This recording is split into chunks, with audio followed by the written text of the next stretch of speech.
Hello, I am Amanda Marsh. I am the widow of Eric Marsh, who was the superintendent of the Granite Mountain Hotshots.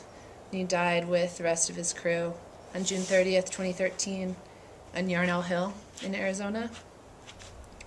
And I wanted to talk a little bit about where I've been and about the grief aspect of this whole situation and just give a clear light, shed a clear light on what the last year has been like. As the anniversary rapidly approaches, some stuff absolutely comes back, like media wanting to talk to me, which is very hard because I don't really so much want to talk about all the dramatic stuff and the negative stuff. I want to share now more about the stuff that can be beneficial to other people. And I want to be, with all that I know now, I really want to be of service to other people as they move through the processes of loss, of grief, and death and dying. Over the last year, I can tell you that the very first night was the most horrific experience of my life. And I was standing on my front porch when I heard the news that the crew had deployed their shelters and had been burned over. I didn't know yet that they were dead. I heard the news at about 5:30 in the afternoon on Sunday, and that was 45 minutes after they had died. I got a phone call telling me that the crew had been in fact burned over and that they were missing, and had I heard from Eric. And I didn't know what was even going on at that time because I had not heard from Eric and I hadn't heard any indication that there was even a problem. So it was very shocking. I was able to get a ride into Prescott with the former chief of the Wildland Division, Dwayne Steinbrink, and his wife Marvel. And I rode in the back of their car with my head on Marvel's lap, and she's stroking my face as we're getting more information about the fact that it wasn't good, it didn't look good. Dwayne just kept saying that over and over. Doesn't look good. So by the time I got to the other families, the beginnings of the gathering of the other families, I should say, we were at Mile High Middle School in Prescott, and then I was unbelievable. I was completely lost. I later found out that I was shaking pretty bad, but I am a pretty solitary person, so I wasn't in with everyone, and I didn't want to hear the names read off the roster, even though I knew Eric's name was on it, obviously, because he hadn't called. So I didn't know who was alive yet. None of us did. We didn't know that Brendan had survived. But I just didn't want to hear any of the names being read off because I knew that that would be very scarring. So even though I understood, even though I was going through that shock, that unbelievable shock, I was still pretty cognizant of what was happening. I can remember a lot of it. It comes back to me in pieces sometimes, but one of the other widows arrived on the scene, and she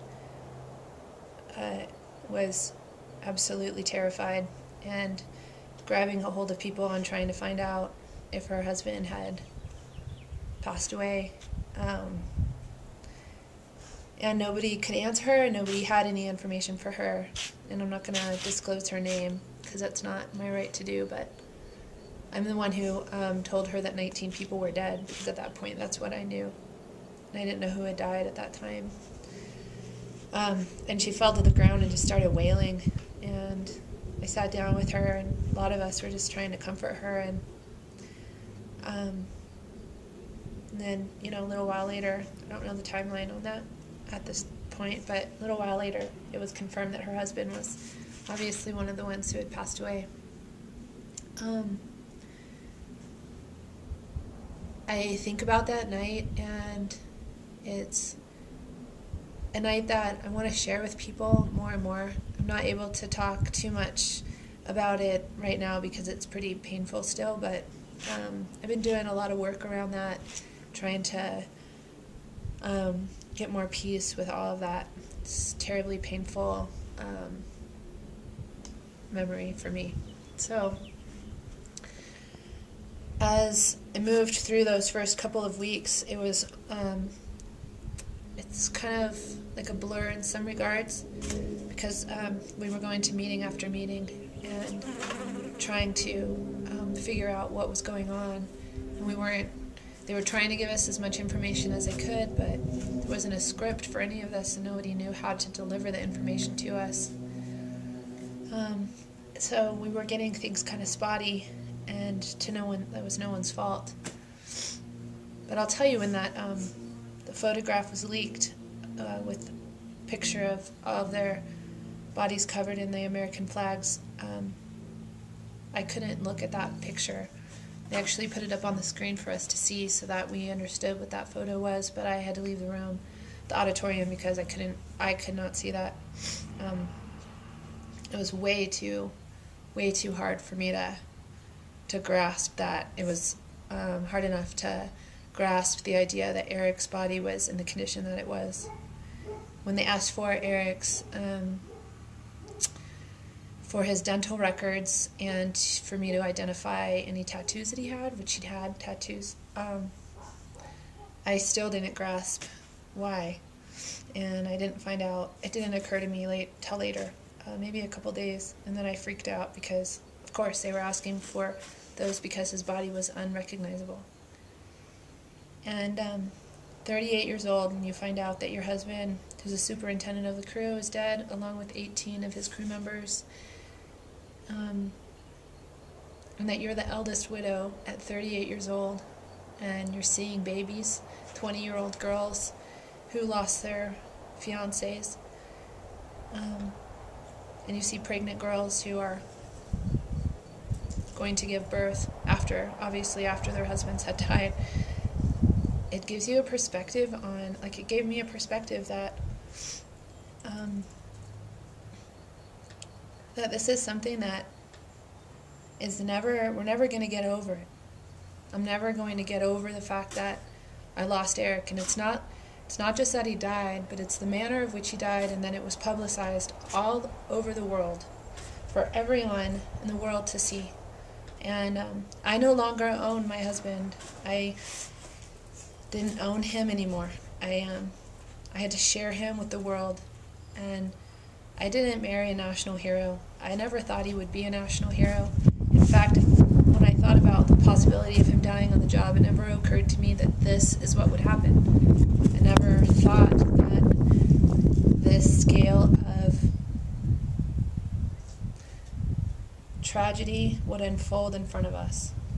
Never, ever occurred to me that it would be on the news in Europe, which is how my family in Europe found out, and called my parents the next day because they found out on the news in their country, which is just unbelievable. So I had to get really harsh with people because I was being traumatized by things that were happening that were unnecessary, like things that were being published on the internet that were untrue, that were saying that facts were definitive, that they had information, that these facts were, and I say that in quotes because now as time unfolds and people are finding more information out, the things that are now published on the internet from the beginning are untrue, but they're always there. And knowing that people have misinformation is really painful. And I have to just deal with that. So I do that the best I can. And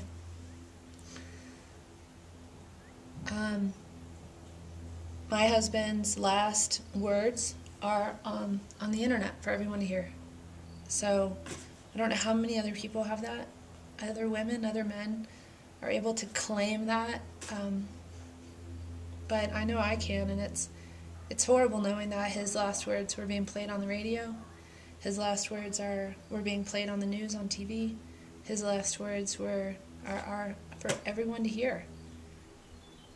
I think it's really difficult for people to be able to, I know it is, for people to be able to understand what that's like and to just say things like, I should move on, I should be moved on, I don't have any children, so I should just be able to move on. Oh, it's so much better that you don't have any kids. And that's not necessarily the truth, because I don't have a memory of him, a living memory of him in that way. So I really like people to stop asking me if I have children. That's a request I'm putting out there. I'm wanting to teach people about grief because I understand it in a way that we all do, in a way that other people don't. And that's on a mass scale of tragedy, and it's on a very, very public scale of tragedy. And of course, their deaths are very controversial, and so a lot of people seem to have a lot of opinions. When they were not there, they do not understand fire. They have no concept of actually what occurred. And I think something that's very important to realize is that people talk about how the crew left the Black that day on Yarnell Hill, and they died because they left the Black. Well, there's a lot of information out there that the public does not know. And one thing that I would really like to clarify for people is that was in the middle of a monsoon. They were on a ridge line, on bare ground, on a ridge line. They were absolutely affected by the monsoon that was going on around them. So lightning striking around them. Without the information of oncoming weather, which they did not have, that information they did not know. They left the Black because they thought they were safe. And they left the Black because they knew that that was the safer, with the information they had, that was the safer alternative for them. So I'd really like that piece of controversy to be put to rest. I know those men did the best they could, and they were smart firefighters, and they were absolutely qualified to do their job, and they were not structure firefighters. Eric never worked on the floor. He was a hotshot to his very core. That's who he was. And it's very painful for me to hear people talk about how, he was, that crew was a structure crew, and that's just not true. They were a wildland crew. Not one of those boys, I don't think, ever, at least in management, ever worked on the floor. They never, ever worked a structure fire. They were not qualified to work structure fire. Maybe some of them, I think a couple of them were, but they never did. Eric was not qualified to work structure fire. He was qualified to work as a wildland firefighter, just as structure guys aren't necessarily qualified to work as hotshots. And so these are the aspects these are some of the things that are really painful when I hear people talking about them. And I might be young, but just because I'm young doesn't mean that I'm just going to magically have this new life. I carry this with me wherever I go. People know who I am. I carry the pain and the loss with me. My loss has been televised all over the globe. And at this point I'm honored in a way because I was married to that man. I was married to Eric. I am his widow, and I get to carry and embody the Granite Mountain Hotshots with me for the rest of my life. And that was a kind crew. That was a compassionate crew. That was a loving and generous crew. That was a crew that believed in God, and that was a crew that you called any of those boys at 2 o'clock in the morning and you had a flat tire and were stranded somewhere, they'd drive to hell and back just to get you. Those were men that we should all want to emulate. Grief is, for me, I can't speak for anyone else, but grief for me has been the most isolating experience I've ever dealt with in my life, because I can't share this with other people. We need other family members. We are all going through this so differently. And so my grief and how I handle myself different than the way other people handle themselves. And we can't be compared to each other. We're just different people at different stages of our lives. I'm not going to behave like someone else, and they're not going to behave like me, and it doesn't make it bad or good. It's not a judgment call. It just is the way it is. We are very different people with different backgrounds and different lifestyle. We're just different. And those girls, those moms and dads, they need room to be able to work through this. There's not one parent that has been affected by this, has lost their son, that can ever say that they're going to get better. They're going to be able to get over this. They created a life and it was taken away from them. It's not how it's supposed to be. You're not supposed to lose your child before you die. It's not how our emotions are set up to carry us through our life. These are not things that people know how to deal with. And losing a spouse at 24, losing a spouse at 38 to a national tragedy, these are not things that we were taught how to deal with.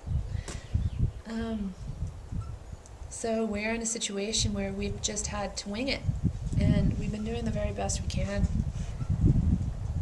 And I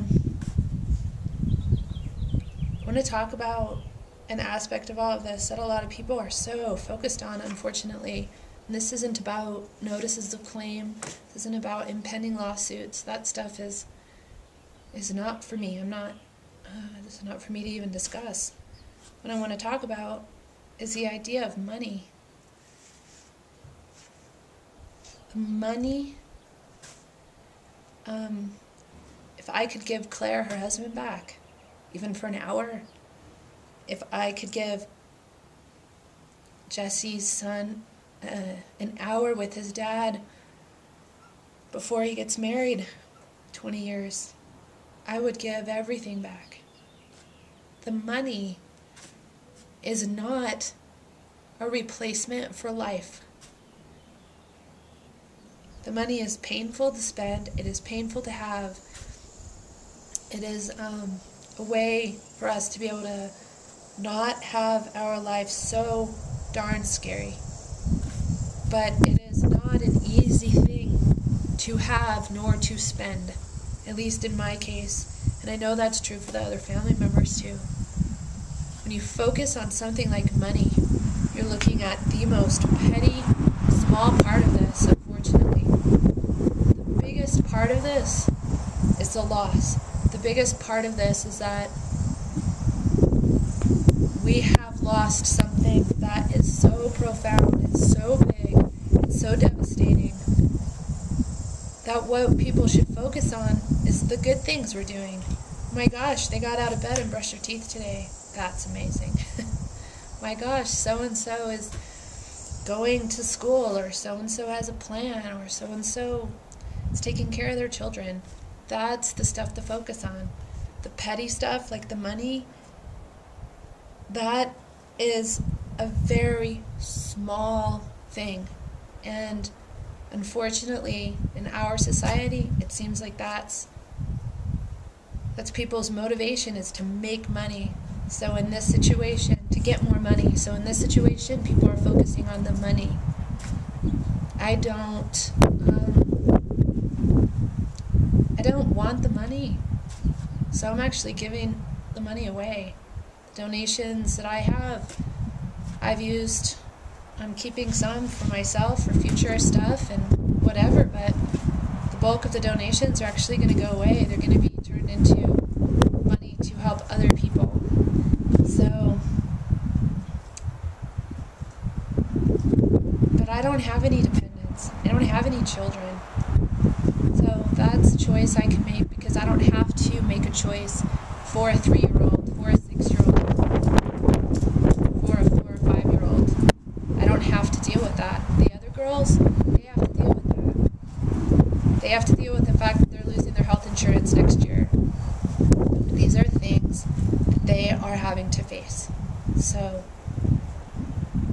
I can make different decisions, and I am talking about the money because I want people to stop talking about the money. And I want to talk about the last year so that people understand it. It takes a mystery out of it, and it takes a controversy out of it. I want to say thank you to all of the people across the world that have cared so much about me and my friends and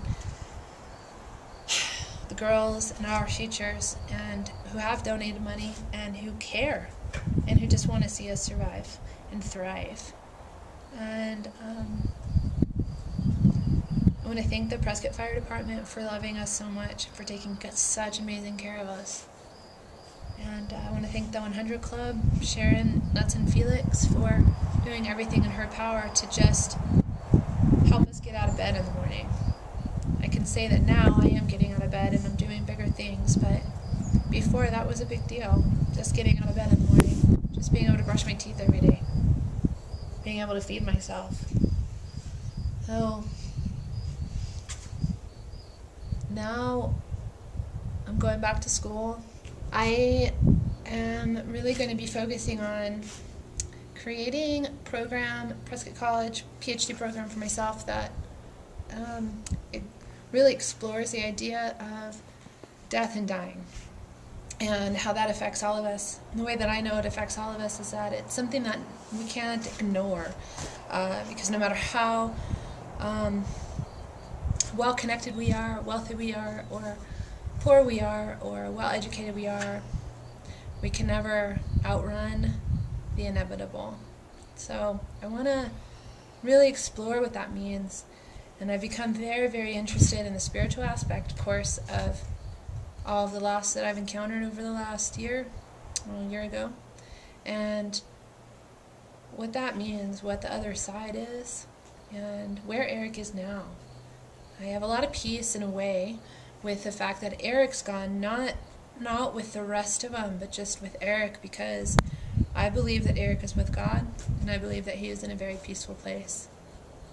And when I can concentrate on that knowledge that Eric, just Eric, is in a good place, I can get through this knowing that I'm going to see him again, knowing that I'm going to be with him again. And I hope that it's his hand that's pulling me up, taking me at that point, because this has been so hard. His is a face that I surely want to see.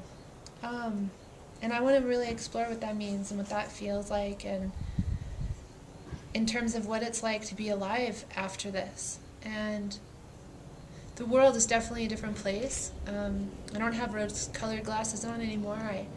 I'm absolutely comfortable with the fact that this is a harsh and cruel world, and I understand that life really is what I make it. So I came to the realization recently that what has helped pull me through is knowing that this really isn't a story about Eric anymore. It's a story about Eric's death, but it's a story of life now, and the life that's left is mine, and the life that's left is all of ours, and that are connected with this. And what do we do now?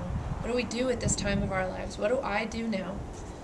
Well, I could go back to what my life was like before, and people would be so happy that I could return to work and that I could work with horses, and I was furthering my dream as it used to be. Now I realize that that's not exactly where I need to be anymore. That's a part of where I want to be, but it's not exactly the entire picture. And really what I want is to help people understand that today is all we have. I realize now that there is no promise of tomorrow. We have today in this moment. What are we going to do in this moment right now? How am I going to live it to the fullest that I can? And I don't mean that I want to go parachuting or hang gliding or diving with sharks. I'm not. I also understand that I am immortal. I didn't really understand that before, but I understand that now. That life is very fragile, as they say. Life is incredibly fragile, and we have this chance at it. I have this chance right now, and I don't want to squander it. And so what I want to do with this program, with this PhD program, is learn how to give all that I've uncovered over this last year and all that I'm going to continue to uncover. I want to give it away because I want to help other people to go through this process with grace, as much grace as they can.